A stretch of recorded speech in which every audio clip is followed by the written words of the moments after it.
Bonjour à tous. Alors aujourd'hui, je vais m'attaquer avec ce nouvel album à un de mes dessinateurs préférés.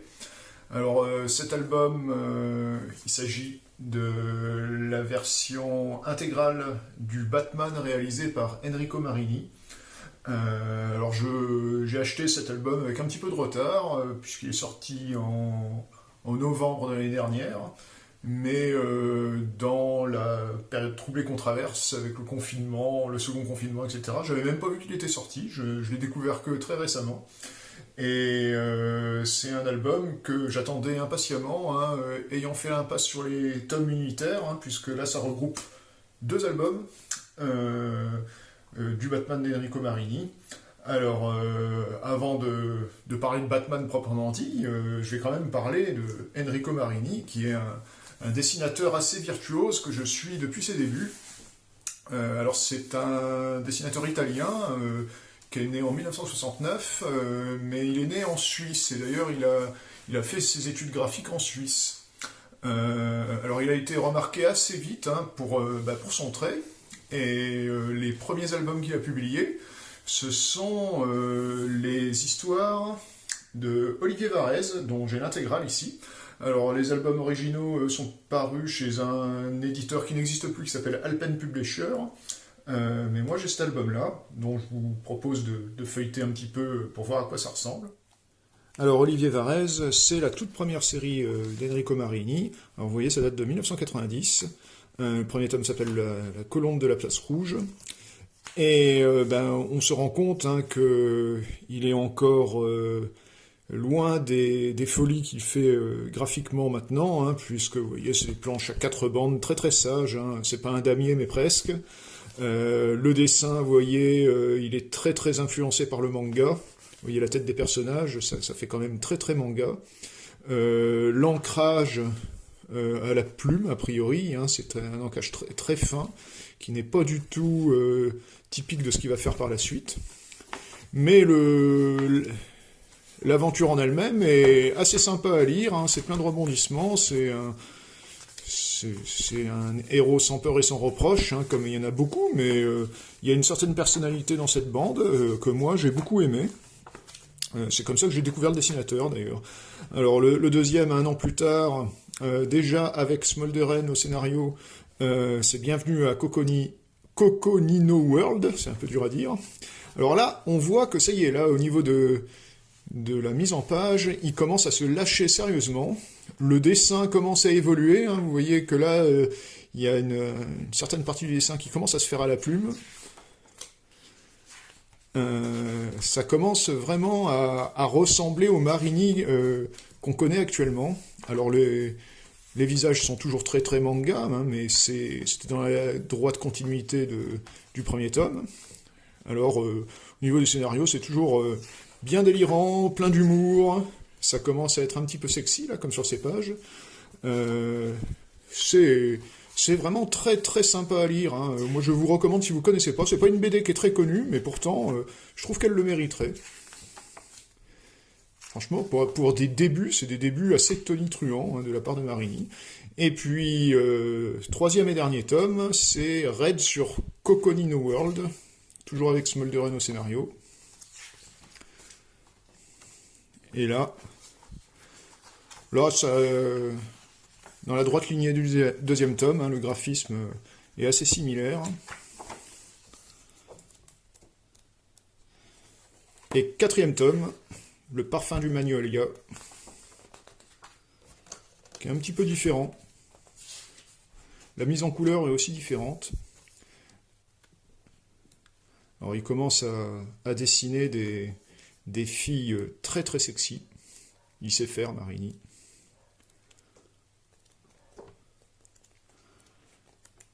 Voilà donc pour cette intégrale de Olivier Varèse, que je vous recommande. Elle doit se trouver encore sans trop de problèmes. Je crois qu'elle est encore éditée, il me semble.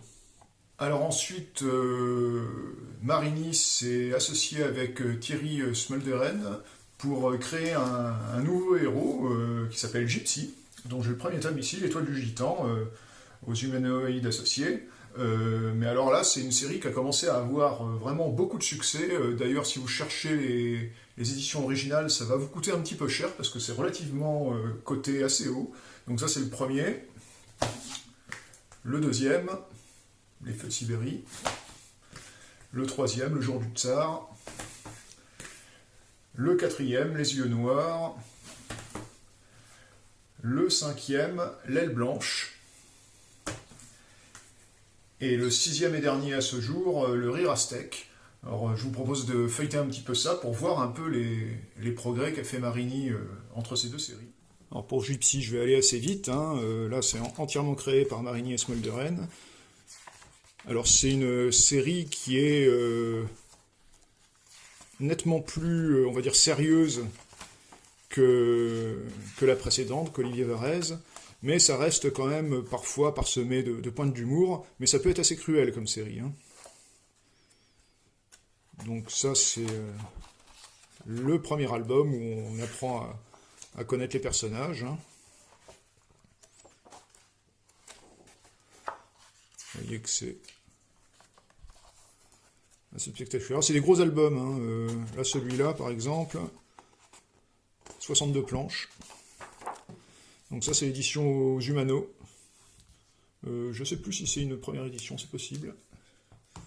Puisque je les ai achetés au fur et à mesure de leur sortie, normalement. Les Feux de Sibérie, que je vous montre aussi rapidement. Donc j'ai pas tellement parlé de l'histoire, mais c'est une série d'anticipation, science-fiction, policière, matinée d'humour.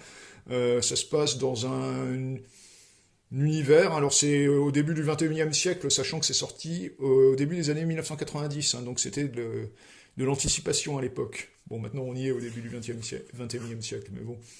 Donc il y a une espèce d'âge glaciaire et le trafic se fait par une espèce de grande autoroute qui relie les différents continents. Ça se passe dans cet univers-là, donc. Donc je vous montre pas tout, c'est juste pour vous faire une idée du contenu. Donc c'est encore un gros album qui fait plus d'une cinquantaine de pages. Je sais pas combien exactement, 54 pages. 54 planches, plus exactement. Le troisième, Le Jour du Tsar. Donc paru en 95. Là, Marini se laisse à faire des grandes planches où il limite le nombre de cases. On peut ainsi mieux profiter de son dessin qui commence vraiment à être assez virtuose. Il y a certaines... il faudrait que je retrouve... Il y a un personnage là. Est-ce que je l'ai vu passer?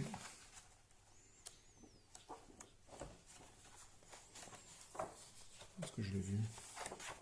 Voilà, ce personnage-là, je trouve que ça anticipe bien la fameuse méjaille du scorpion. Donc là, encore un bel album de 54 planches, Le Jour du Tsar. Les Yeux Noirs. Alors là, la mise en couleur est beaucoup plus chaude, ce qui n'est pas pour me déplaire.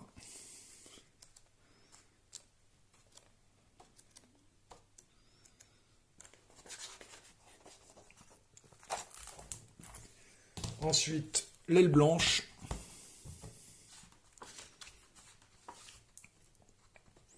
Ah, une préface de Jean Dufaux, je ne me rappelais pas.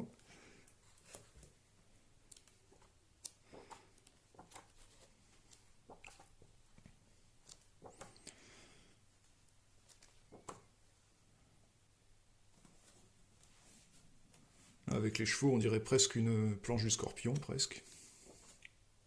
Ça pourrait.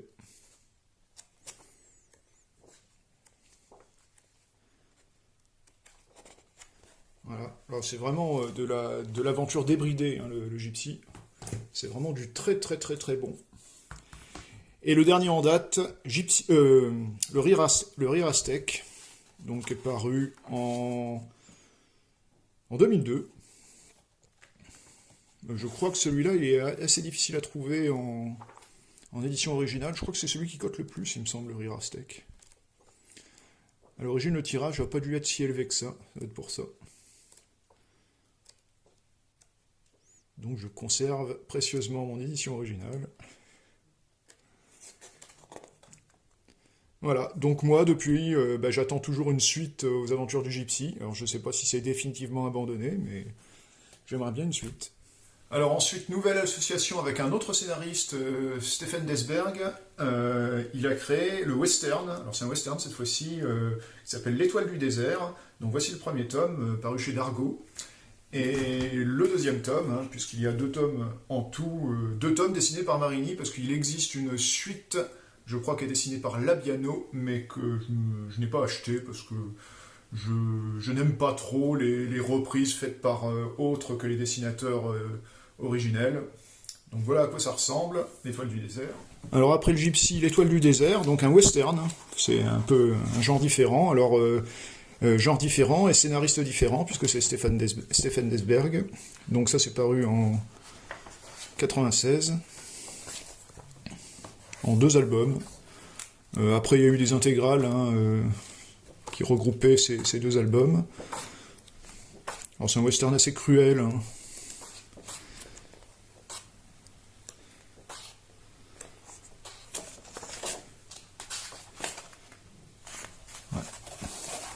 Voilà.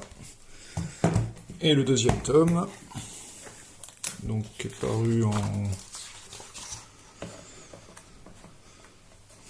96. Ah oui, mon premier tome, ça doit pas être une édition originale, c'est pour ça. Ils sont parus la même année, mais en fait non. Voilà, le deuxième tome. Je vous recommande ces 2 albums. Moi j'ai beaucoup aimé. De toute façon, j'ai aimé tous les albums de Marini. Il a su s'entourer de scénaristes vraiment compétents, hein, qui lui ont fait des choses très très bien à chaque fois. Et comme lui, son art graphique explose à chaque page, et on a forcément 2 très bons albums à chaque fois. Voilà. Alors, et bien sûr, on arrive à la série phare de la carrière de Marini, hein, série sur laquelle il a travaillé le plus longtemps, puisqu'il en a réalisé 12 tomes. C'est Le Scorpion, une série de KPDP, dont là j'ai l'intégrale des 5 premiers tomes, et puis aussi ici l'intégrale des 5 tomes suivants. Je ne sais pas si vous savez à quoi ça ressemble, mais je vais quand même vous montrer un peu. Bon, alors après l'essai sur l'Étoile du désert, la collaboration avec Desberg s'est continuée avec Le Scorpion. Alors là j'ai plus les albums unitaires que j'ai revendus pour acheter ces belles intégrales qui sont sorties à l'occasion d'un anniversaire, je ne sais plus lequel. Ça date de quand ça date de 2013. Donc puis il y a quelques bonus, là comme ces esquisses par exemple. Et puis bien sûr tous les albums, avec les couvertures sans les titres, ou plutôt plus exactement les titres qui sont assez discrets sur le haut, donc on voit bien le dessin en entier. Donc ça c'est de la cape et de l'épée, mais c'est assez génial. La fameuse Méjaï dont je parlais tout à l'heure, qui est l'ami-ennemi du Scorpion, hein, puisque c'est un rapport amour-haine qui s'établit entre ces deux-là. Alors c'est vraiment de la cape et de l'épée comme on l'adore. Hein. C'est des complots, des cavalcades mouvementées, des trahisons, des retrouvailles, il y a tous les ingrédients habituels, mais c'est vraiment très très bien fait. On a un méchant, très très très très méchant. Et comme on dit, si le méchant est réussi, l'histoire est réussie. Donc ça c'est le 3e tome, la Croix de Pierre.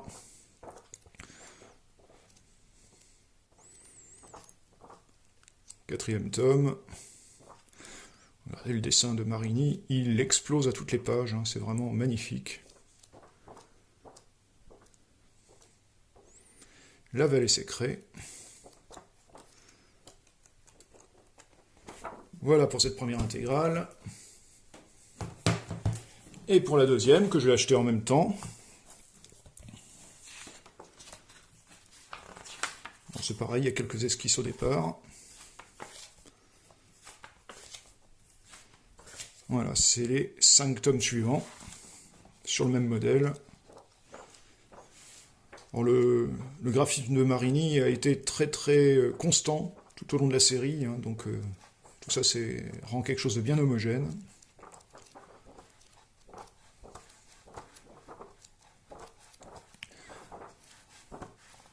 Alors après ces 10 premiers tomes, Marini en a dessiné 2 autres, les tomes 11 et 12, plus un hors-série que j'ai aussi. Faut savoir que il a abandonné le dessin du Scorpion après le 12e tome, hein, qui a été repris. Pour ma part, je me suis pas procuré le 13e tome avec le nouveau dessinateur, je sais pas ce que ça vaut.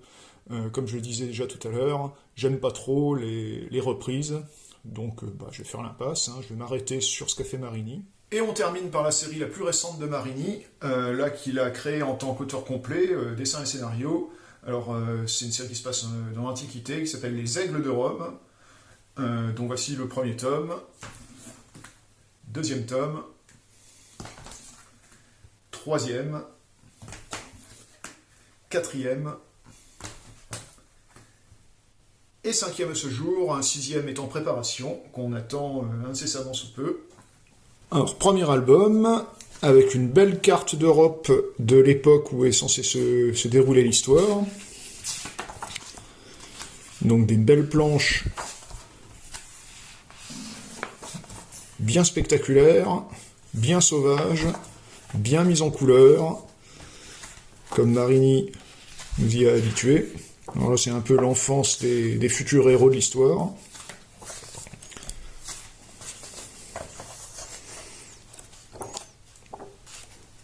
C'est du très très beau. Alors c'est violent, hein, c'est sauvage, c'est érotique. Donc premier album bien dense de 56 planches. Deuxième album avec un flyer qui est resté dedans. Toujours aussi beau. Alors c'est Marini qui fait le scénario, mais honnêtement, ça tient bien la route. Il a bien pris son temps de peaufiner les choses et au final on n'est pas déçu, on est bien pris par l'histoire. C'est une grande histoire de rivalité entre les deux héros de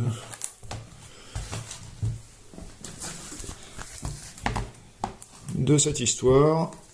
Donc oui, il n'y a pas de titre aux différents albums, hein, c'est numéroté simplement, vous voyez c'est marqué livre 3. En chiffre romain, bien sûr. Voilà, donc c'est toujours aussi beau.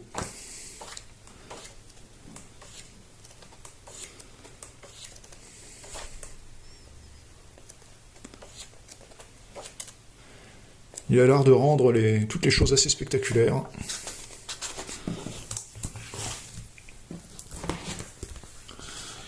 Quatrième album.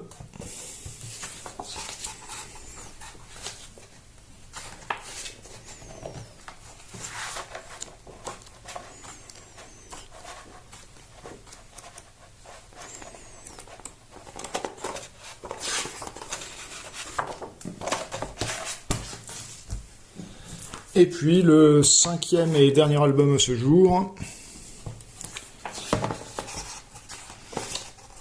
Belle double page là.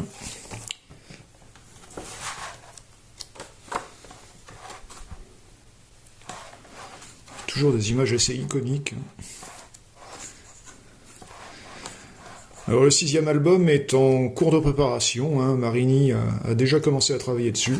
Regardez cette magnifique double page. Ça a dû lui prendre du temps. Hein. Alors, on espère que ça va plus trop tarder, hein, parce que ça fait un petit moment qu'on l'attend. Là, cet album-là date de 2016 quand même, ça fait 5 ans. Voilà.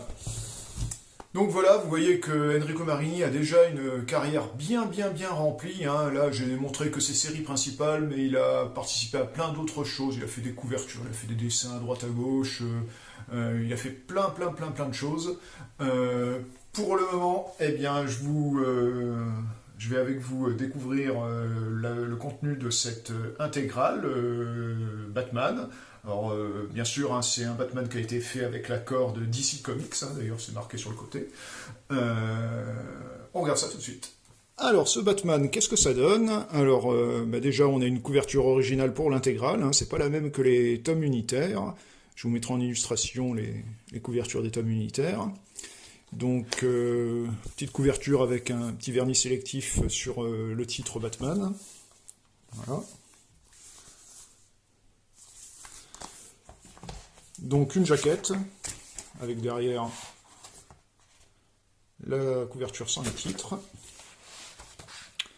Alors, c'est que juste à la page de titre qu'on voit véritablement le titre de la série. Hein. Ça s'appelle The Dark Prince Charming. On pourrait traduire ça par le prince charmant sombre. Ouais. Donc on a une petite introduction par Enrico Marini lui-même. Voilà, une belle illustration en intro. Et ça commence donc par une scène avec le Joker, avec ses cheveux verts. Donc le format des planches, hein, c'est le format comics, hein, donc c'est pas tout à fait du format habituel par rapport à ce que fait Marini habituel. Hein, c'est un format qui est plus haut et moins large. Donc une belle double page. Alors au niveau graphisme, franchement on n'est pas déçu.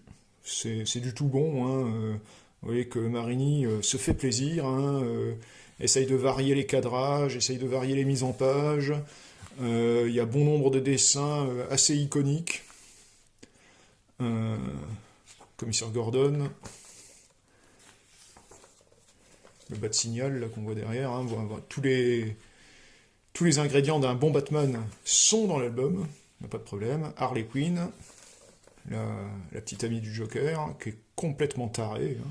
Bon, qui se ressemble, ça semble hein, d'ailleurs. Hein. Le Joker n'est pas en reste hein, dans l'album.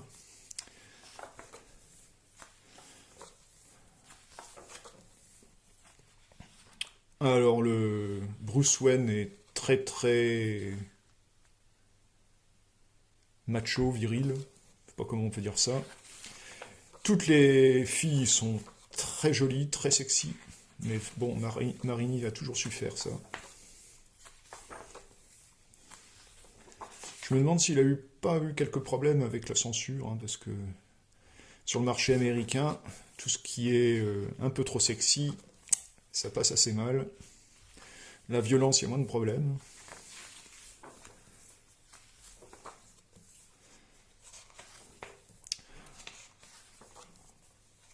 Bon, je parle intentionnellement assez peu du scénario. Honnêtement, là, dans l'album, le scénario, c'est pas le point fort de l'album. J'y reviendrai quand je mettrai les notes. Belle moto de Batman.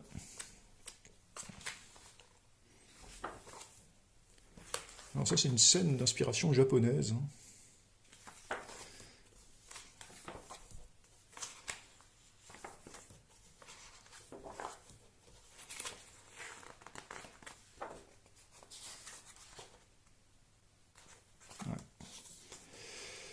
Donc, l'intégrale, c'est quand même assez costaud. Hein. Il y a les deux albums, donc vous avez quand même de la lecture, pas mal de bagarres.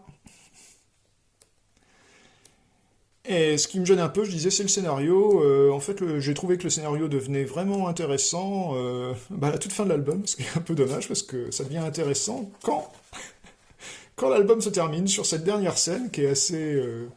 moi, qui était inattendu, je m'y attendais pas, hein, bien que, bon, il y en a peut-être certains qui l'ont vu venir, mais moi, c'était pas mon cas. Et puis on termine, il y a un petit sketchbook, comme ils disent, donc des illustrations supplémentaires, qui font toujours plaisir. 5 pages, hein, c'est assez réduit. Voilà pour cet album. Hop. Alors, on y va pour les notes. Alors, on commence par la qualité de fabrication. Alors, niveau qualité de fabrication, au niveau de l'album proprement dit, honnêtement, bon, Dargo a fait du bon boulot, il n'y a pas à dire, c'est bien relié, ça tient bien, c'est solide. L'album lui-même, bon, c'est un papier légèrement brillant, encore une fois. C'est bien dommage, parce que là, les pages de garde et tout ça, c'est du papier mat. Alors, je sais pas pourquoi ils ont changé de qualité de papier après. Pourquoi ne pas avoir gardé le même papier là que ces pages de garde, là, ça aurait rendu très bien, parce que là, du noir qui est plus noir, qui brille à cause du brillant du papier, c'est un peu dommage. Surtout pour le chevalier noir. Donc, ouais. C'est un peu dommage. Alors, il y a la jaquette, que sympa, même si, encore une fois, bon, bah, le verso de la jaquette, ils auraient pu faire quelque chose avec. Bah non, encore une fois, non. Je sais pas quoi mettre comme note pour la qualité de fabrication. J'aurais bien mis 4 sur 5, mais à cause du papier non mat, je crois qu'ils vont rester simplement qu'avec 3 sur 5. Alors au niveau des bonus et de l'intérêt des bonus, alors là ça va être vite fait parce qu'il n'y en a pratiquement pas de bonus. Il y a la petite intro d'Enrico Marini qui explique, enfin bon, c'est quand même très très humoristique comment il en est venu à faire un Batman. Donc c'est pas quelque chose à prendre au pied de la lettre. Et puis à la fin, vous avez le petit sketchbook de 5 pages. C'est quand même assez réduit. Alors surtout que, d'après ce que je sais, dans les albums unitaires, il y avait beaucoup plus de bonus, pour une fois. Alors, d'habitude, c'est dans les intégrales qu'il y a beaucoup de bonus et assez peu dans les albums unitaires. Là, c'est le contraire. Il y avait des éditions spéciales des albums unitaires. Je crois qu'ils comptaient jusqu'à une quinzaine de pages de bonus, qu'on ne retrouve pas dans cette intégrale. Donc, c'est une intégrale au niveau des albums, mais pas au niveau des bonus, apparemment. Voilà, donc je pense que je mettrai que 2 sur 5 pour l'intérêt des bonus. Alors après, pour la note générale de l'album, alors en ce qui concerne l'aspect graphique, on n'est pas déçu. On a payé pour du Marini, on a eu du Marini. C'est du très bon. Il y a certaines planches qui nous tapent vraiment dans l'œil, qui méritent qu'on s'y arrête. La mise en couleur est aussi très très bonne. Il n'y a vraiment rien à dire. C'est du très très bon. Alors par contre, pour le scénario, c'est pas qu'il est mauvais en soi, mais c'est que je l'ai trouvé assez banal, assez cousu de fil blanc. On n'est pas surpris, quoi. Il y a vraiment assez peu de surprises au final. Je veux dire, en dehors de l'épilogue qui commençait à éveiller en moi un petit peu d'intérêt, c'est l'épilogue, c'est ça qui est malheureux. Donc on reste sur notre fin au niveau du scénario, c'est un peu dommage. Marini aurait peut-être dû faire appel à un scénariste plutôt que d'essayer de tout faire lui-même. Les Américains, quand même, en ce qui concerne Batman, ils en ont sous le pied au niveau scénariste. Donc, ouais, je suis un peu déçu à ce niveau-là. Donc, je vais accorder pour la note générale, elle est quand même un bon 3 sur 5, mais à mon sens, ça ne mérite pas mieux, à cause du scénario. Voilà.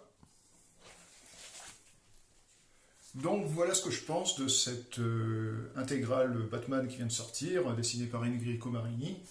Alors, je ne vais pas vous le cacher, je ne suis pas un grand spécialiste de Batman. D'ailleurs, cet album, c'est le premier Batman que j'achète depuis... ça doit faire au moins 20 ans que je n'avais pas acheté un Batman en BD. Alors, bien sûr, comme beaucoup de gens, j'ai vu les films qui sont sortis depuis un rythme assez soutenu. Mais donc, au niveau comics, je n'en ai pas lu beaucoup sur cette période. Alors par contre, j'ai eu une période où j'ai lu pas mal de Batman, et je pense que c'était l'âge d'or d'ailleurs des histoires de Batman qui sont sorties à cette époque. Il y a beaucoup de très très bonnes choses qui étaient sorties. Alors en premier lieu, il y a le Batman de Frank Miller que j'ai lu, que j'ai les albums, je crois que c'est les éditions originales d'ailleurs. Elles doivent valoir un petit peu d'argent, je pense. Donc je vais vous proposer un peu un feuilletage, au moins des 2 premiers albums. Donc voilà le fameux Batman de Frank Miller, dont je pense tous les fans de Batman ont au moins entendu parler, si ce n'est déjà dans leur bibliothèque. Donc là, je vous montre la première édition qui est parue chez Zenda, qui est une maison d'édition qui avait sorti énormément de bonnes choses, mais qui malheureusement a eu une durée de vie assez éphémère. C'est bien regrettable. Donc voilà, Frank Miller, Klaus Johnson et Lynn Varley. Alors c'est une histoire, franchement, qui a eu énormément d'impact à l'époque, et puis on comprend un peu le dessin de Frank Miller qui était très très personnel, qui ressemblait pas à grand chose de ce qui se faisait à l'époque, et puis surtout le scénario vraiment très, très novateur pour l'époque.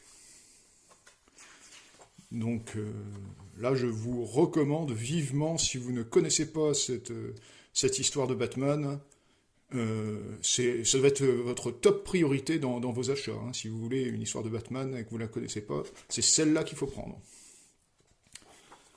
Donc là, c'était le premier tome. Le deuxième tome, toujours chez Zenda. Il y a 4 tomes en tout, chez Zenda. Alors dans les nouvelles éditions, je ne sais pas si c'est étalé sur 4 tomes, mais vous verrez en illustration, je vous mettrai ce qu'il faut. Voilà. La mise en page est somptueuse. Il y a des grandes pages de dessin, et puis d'autres, c'est le contraire, c'est un quadrillage avec plein de petites vignettes. Et la mise en couleur est très belle en plus. La mise en couleur est aussi très très bonne. Donc voilà pour ce chef-d'œuvre de la BD américaine, Dark Knight, par Frank Miller. C'est un must-have. Et puis quelques années plus tard, Frank Miller a sorti une suite qui s'appelle La Relève. Là pareil, c'est les éditions originales que j'ai qui sont parues chez Éditions USA. Donc il y a 3 tomes que je vais vous montrer aussi un petit peu. Alors après Dark Knight, il y a eu Dark Knight 2, DK2 ici, La Relève, qui est sorti plusieurs années après, donc il y a eu 3 tomes en 2002, ça date de 2002 ça. Alors c'est une bonne BD, mais c'est quand même largement en dessous du premier cycle. Alors tant au niveau du scénario que du point de vue graphique. Déjà les couleurs, je les trouve assez horribles. C'est des couleurs faites à l'ordinateur et ça se voit. C'est vraiment très très moche, je trouve. Ça c'est la première édition. Si vous trouvez une édition qui est en noir et blanc, préférez-la, parce que là franchement c'est super moche. Alors moi je l'ai cette BD, donc je la garde, mais regardez comme c'est moche ces couleurs, c'est dégradé photoshopé, là c'est horrible. C'est horrible. Bon, et puis l'histoire est vraiment très très... elle est super bizarre, je trouve. Franchement, j'ai pas trop accroché. Je les ai achetés, mais bon... je finirai peut-être par les revendre, d'ailleurs. Donc ça, c'est vous qui voyez, c'est pas forcément un achat prioritaire, on va dire. Moi, je vous le montre parce que je l'ai, mais voilà.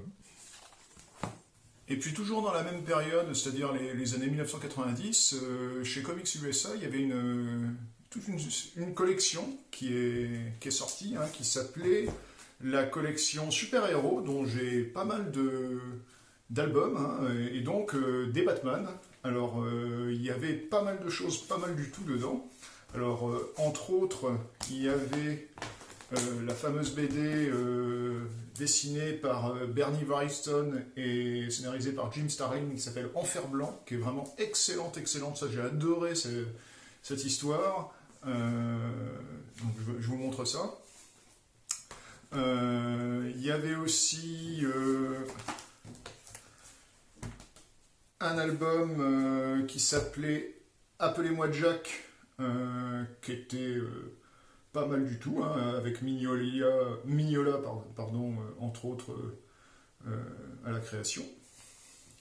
Alors, c'est pas tout à fait la même collection, mais c'était la suite. J'ai eu 2 albums, un Batman et Catwoman qui s'appelait Proie, par Paul Gulassi.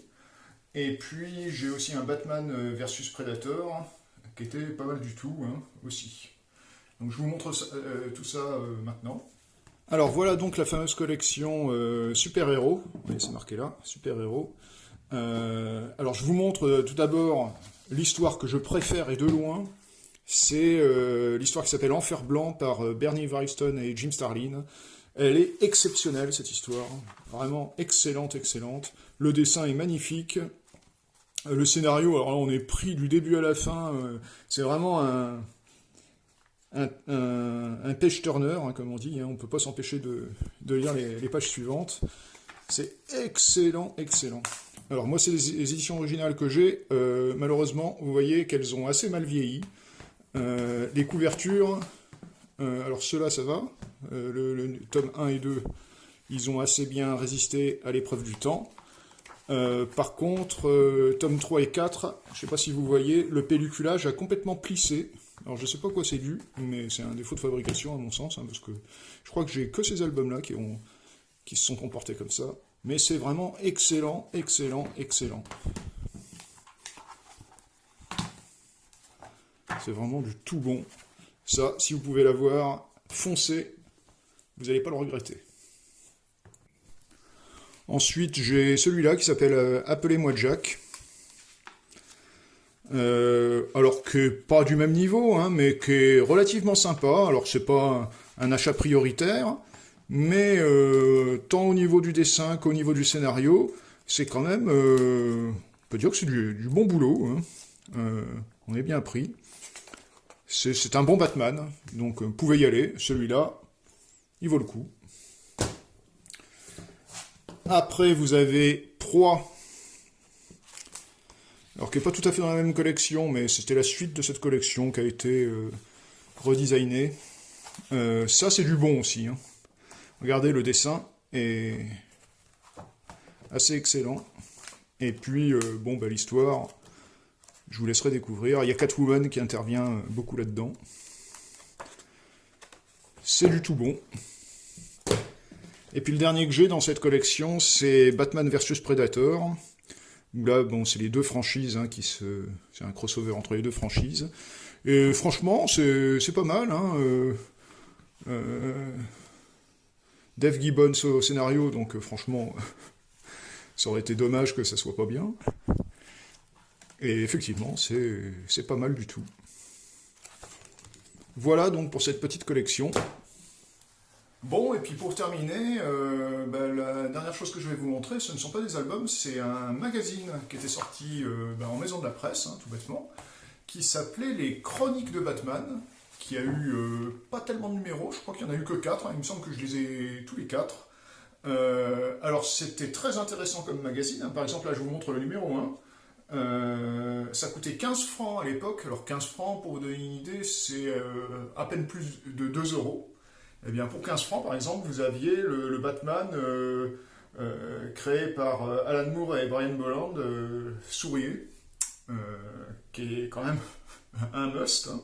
Et dans chaque numéro, c'était ça, il y avait un album complet. Là, il y avait du Frank Miller au scénario, là, il y avait la suite, et là, il y avait plein d'histoires par des pointures. C'était vraiment un excellent magazine, hein. Rapport qualité-prix imbattable. Donc je vous montre ça aussi. Alors pour ce magazine, donc c'est assez incroyable hein, qu'un magazine pareil ait pu paraître. Donc ça c'est le numéro 1. Alors c'est Comics USA hein, qui est édité. Alors c'est bizarre hein, parce qu'ils vendaient ça en magazine et puis ils vendaient ça en album cartonné à côté. Franchement il n'y avait pas photo pour 15 francs. Donc là c'est le Joker de Brian Bolland et Alan Moore, Sourier, qui est excellent, ça c'est une des aventures les meilleures, hein, si vous aimez Batman, et que vous ne connaissez pas, c'est pratiquement du même niveau que le Dark Knight de Frank Miller, c'est excellent, excellent, excellent. Donc là, ce petit magazine, ça se trouve peut-être hein, dans les brocantes, etc. Mais bon, il a été réédité 36 000 fois, hein, donc vous allez pouvoir le trouver sans problème. Ça, c'est très bon. Alors après, numéro 2, il y avait le Batman, alors là cette fois-ci c'est Frank Miller, mais il n'est qu'au scénario, et David Mazzucchelli au dessin. Bah, on perd pas trop au change, hein, franchement, c'est du très bon aussi le dessin. Hein. Regardez-moi ça, c'est du très bon, c'est une très bonne histoire aussi, alors qui est assez longue, hein, c'est pour ça que le magazine l'a étalé sur 2 numéros. Mais c'est du très bon. Voilà, donc le deuxième numéro, toujours avec Miller et Mazzucchelli. Les couleurs sont très bonnes aussi hein, sur cette histoire. Regardez. Par rapport aux couleurs tout à l'heure qu'on voyait sur la relève, qui était carrément horrible, là c'est du très bon, hein, il n'y a pas à tortiller. Donc ça... Voilà, vous voyez là, c'est une pub pour la collection super-héros. Alors il n'y avait pas que du Batman hein, dans la collection super-héros. Là vous voyez, il y a du Doctor Strange, il y a pas mal de choses. Hein, le chasseur, il y avait le Punisher ici, le surfeur d'argent, Wolverine, ou plutôt Serval même, comme on l'appelait dans les Strange et Spécial Strange. Enfin, il y avait plein de très très bonnes choses hein, dans cette collection. Bon, puis le dernier numéro que j'ai de ce magazine, c'est un numéro anthologique où il y a plein de grosses pointures hein, qui ont fait une petite histoire de Batman. Alors, je vous montre un peu. Alors, c'est du très bon en général, je dirais, sauf pour les couleurs qui sont assez moches, encore une fois. Donc... Là, Bill Sienkiewicz au dessin, c'est quand même une pointure aussi. Si vous ne connaissez pas son Elektra, je vous conseille. Là, c'est qui Joe Kubert, qui est un très grand aussi. Hein, Brian Bolland, hein, dont on a vu le sourire tout à l'heure.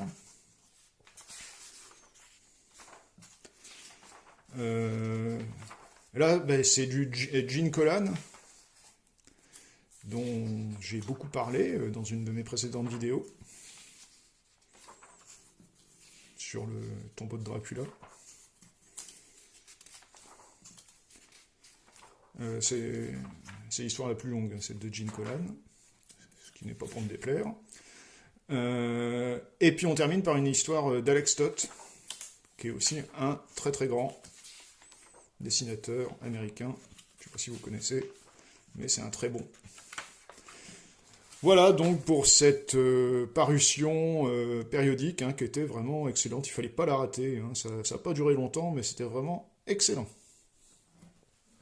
Voilà, alors donc tout ce que je vous ai montré, c'est de très anciennes éditions hein, qui sont épuisées depuis très longtemps. Alors vous verrez, j'aurais mis en illustration au moins un moyen de vous procurer toutes ces histoires dans des éditions qui existent aujourd'hui.